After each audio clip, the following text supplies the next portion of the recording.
ହୀନ ଚକ୍ରାନ୍ତିକାରୀ ଲୋକ ବିଜେଡିର ସେ ସଭାପତି ସରୋଜ ଦାସ ଏବଂ ଏଠି ଚନ୍ଦ୍ରମୋହନ ଦାସ ହୀନ ଚକ୍ରାନ୍ତ କରି ମତେ ବଦନାମ କରିବା ପାଇଁ ଇଏ ଷଡ଼ଯନ୍ତ୍ର କରିଛନ୍ତି। ସାମ୍ବାଦିକ ସମ୍ମିଳନୀ କରିବାର ଉଦ୍ଦେଶ୍ୟ ବାଲିଆପାଳ ବ୍ଲକରେ ବନ୍ୟା ସମୟରେ ବିଷ୍ଣୁପୁର ପଞ୍ଚାୟତର ରିଲିଫ ଚାଉଳ ହଡପ ସମ୍ପର୍କରେ ସାମ୍ବାଦିକ ସମ୍ମିଳନୀ ଏବଂ ଆମର ଚାଉଳ 4 ଦିନ ହେଲା ଚାଉଳ ଦିଆ ଚାଲିଛି।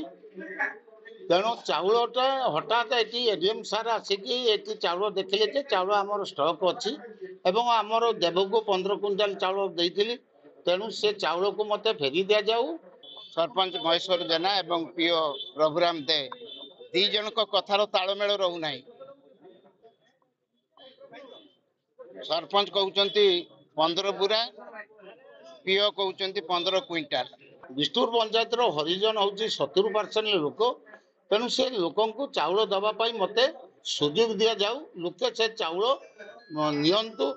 ବହୁତ ବ୍ୟାକୁଳ ପରିସ୍ଥିତିରେ ଅଛି। ତାଙ୍କର ଆଜି କେତେ ଦିନ ହେଲା ଉପାସରେ ଅଛନ୍ତି। ଚାଉଳ ଏଠି ସରକାରଙ୍କ ତରଫରୁ ଚାଲୁଥିଲା ବେଳେ ହଠାତ୍ କରିକି ବନ୍ଦ କରିଛନ୍ତି। ଏଡିଏମ ସାର୍ କହିଲେ ଯେ ଚାଉଳ ବର୍ତ୍ତମାନ ଏବେ ସ୍ଥଗିତ ରହିଛି। ତେଣୁ ଆମେ ବୁଝିକି କହିବା ଚାଉଳ କେବେ ଦିଆଯିବ। ବାଲେଶ୍ୱର ଜିଲ୍ଲାପାଳଙ୍କ ନିର୍ଦ୍ଦେଶରେ ଏଡିଏମ, ଏମଆଇ, ବିଡିଓ, ତହସିଲଦାର ସେଠୁ ଯାଇକି ଯାହା ତନଖି କଲେ ଫିଜିକାଲି 175 କୁଇଣ୍ଟାଲ ଚାଉଳ ସେଠି ଅଛି। ଏ ଚାଉଳ ଆସିଲା କୁଆଡୁ? ପୁଣି ଯାହା ସରପଞ୍ଚ ସଫେଇ ଦଉଛନ୍ତି ବିଷ୍ଣୁପୁର ପଞ୍ଚାୟତର 8 ନମ୍ବର ୱାର୍ଡରେ ଆଦୌ ଚାଉଳ ବଣ୍ଟନ ହେଇନାହିଁ।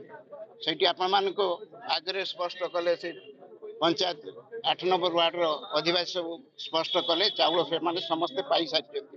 ମୁଁ ସାମ୍ବାଦିକ ମାଧ୍ୟମରେ ଗଣମାଧ୍ୟମରେ ମୁଁ ଏତିକି ଅନୁରୋଧ କରୁଛି ସରକାରଙ୍କୁ ଯେ ମୋ ଚାଉଳଟା ବଣ୍ଟନ ହଉ ଏବଂ ନେଇଥିବା ଚାଉଳ ମତେ ଫେରି ଦିଆଯାଉ ଏବଂ ହରିଜନ ଲୋକ କିଛି ପାଆନ୍ତୁ।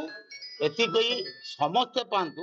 ଏଥିପାଇଁ ଆପଣଙ୍କୁ ମୁଁ ସେଇଥିପାଇଁ ଏଠି ନିମନ୍ତ୍ରଣ କରିଥିଲି। ଏଇଟା ଗୋଟେ ମିଥ୍ୟା ଆରୋପ କରୁଛନ୍ତି। ଖସିଯିବା ପାଇଁ, ଦୁର୍ନୀତିରୁ ଖସିଯିବା ପାଇଁ ଗୋଟେ ଆଳ କରିକି ମିଛର ଆଶ୍ରୟ ନେଉଛନ୍ତି। ଆମେ ଏହାକୁ ଦୃଢ଼ ନିନ୍ଦା କରୁଛୁ। ସରପଞ୍ଚ ଏବଂ ପିଓଙ୍କର ଏହି ପ୍ରକାର ରିଲିଫ ଚାଉଳ